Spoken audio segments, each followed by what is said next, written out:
A lot of my work comes originally from family stories. When I grew up in Missoula, Montana. That was in my family home, and I had many aunts and grandmothers and just women that would come over to the house.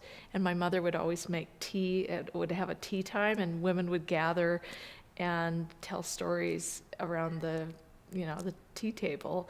I just sat and listened a lot.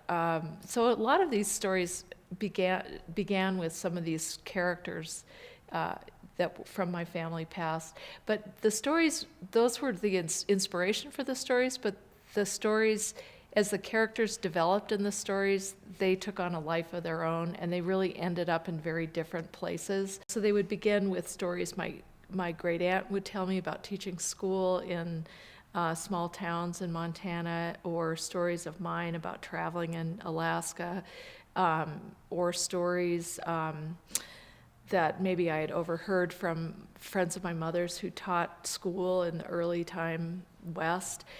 But as you move through the stories begin to morph, and they really become fiction. And I think that's an essential part of and an exciting part of writing fiction, is that you start in one place, and then as you develop characters, your characters take on a life of their own, and then they demand their own story.